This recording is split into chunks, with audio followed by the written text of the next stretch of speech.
Tez-tez soruşursunuz, mən də çalışıram tez-tez üçüncü şəxs münasibətinə baxım. Yəni, fikrindəki insan hazırda üçüncü şəxslə birlikdədir və sənə çox maraqlıdır. Onunla necə olacaq, axırı nə olacaq? Gəl baxaq, hazırda fikrindəki insanın üçüncü şəxslə münasibəti hansı enerjidədir? Fikrindəki insanın ona hansı enerjidədir? Üçüncü şəxs fikrindəki insana hansı enerjidədir? Və onları bağlayan nədir? Hələ ki bunlara baxaq. Hazırda münasibətlərin enerjisinə baxaq. Hazırda onların münasibətləri stabil bir enerji çıxır. Mən sizə deyim ki, amma duyğusal cəhətdən get-gedə bunların araları soymağa başlayır. Çünki ilk başlanğıçlarda olduğu kimi getmir münasibətləri. Bir dəqiqə aralarında duyğusal boşluq yaranıbdır. İnciklik var nəyinsə əlaqədar, münasibətlə əlaqədar ola bilsin ki, üçüncü şəxs, yəni münasibətlərdə qadın kimdirsə, qadın kişiyə qarşı daha sərt davranır, daha soyuq davranır. Belə deyim, mübahisəli bir durumdur bu dəqiqə aralarında. Amma bu yenə də nəyisə bir düzəltməyə çalışırmı deyim, balansda saxlamağa çalışırmı deyim. Bax, belə bir şey gedir. Gəl baxaq.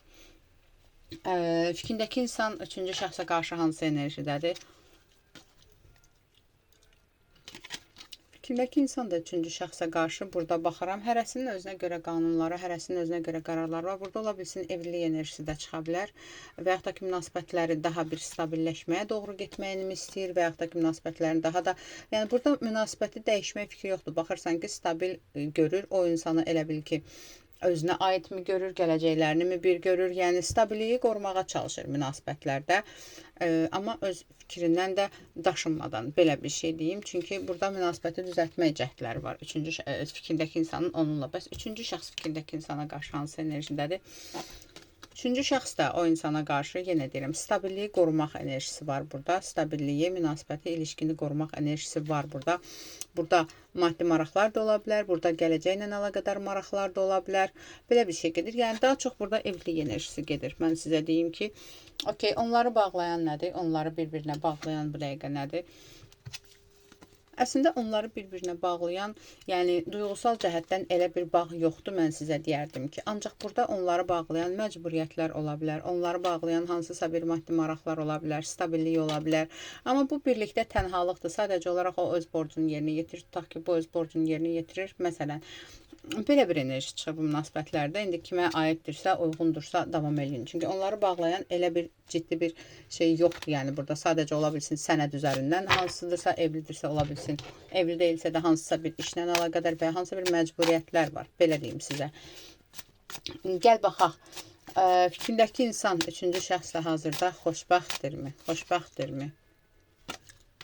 Mən sizə deyirdim ki, burada elə bir xoşbəxtlikdən getmir söhbət. Burada hansı ki, magiya ilə əlaqədar, bağlılıqdan gedir söhbət, məcburiyyətdən gedir söhbət. Yenə deyirəm, ola bilsin ki, bəlkə də fikrindəki insan üçüncü şəxsin yanında hansısa bir magiya təsirindən qalır və yaxud da ki, nə bilim, məcburiyyət təsirindən, şantaj təsirindən qalır. Burada mən xoşbəxtlikdən heç bir şey görmürəm. Burada hətta bu insan tənha hiss edir özünü.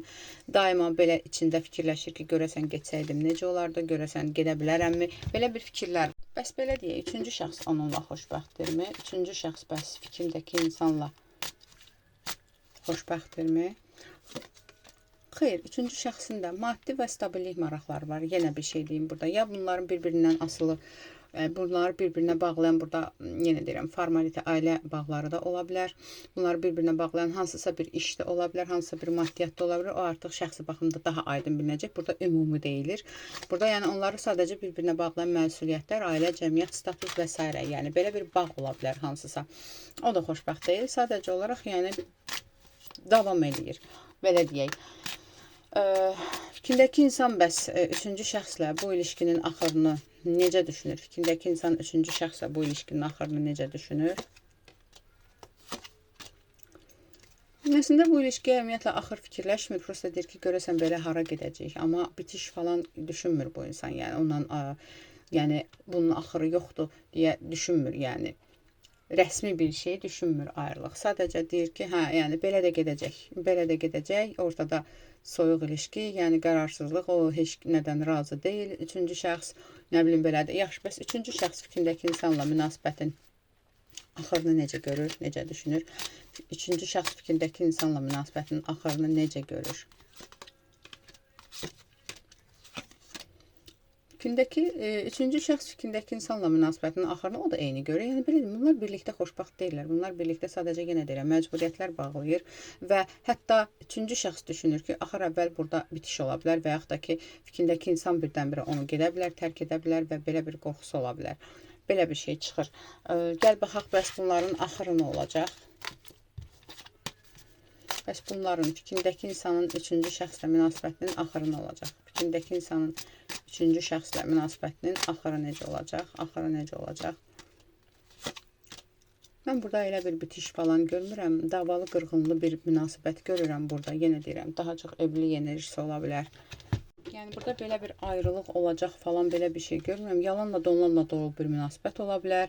Ayrılıqların eşliyindən geri dönüşləri ola bilər. Bitişin eşliyindən geri dönüş ola bilər. Amma yəni əgər bunlar evlidirlərsə belə, burada məhkəməlik bir durum da ola bilər bunların aralarında hansısa. Amma tam olaraq bitiş görmürəm. Yəni mən yalan deyə bilmərəm. Oldu. Aldım, qəbul edim, yaz. Ətraflı baxım üçünsə profildəki nömrə ilə əlaqə saxla. Şəxsi baxım üçün fikrindəki insan sənə qarşı fikirləri nədir? Qayıtmaq istəyirmi?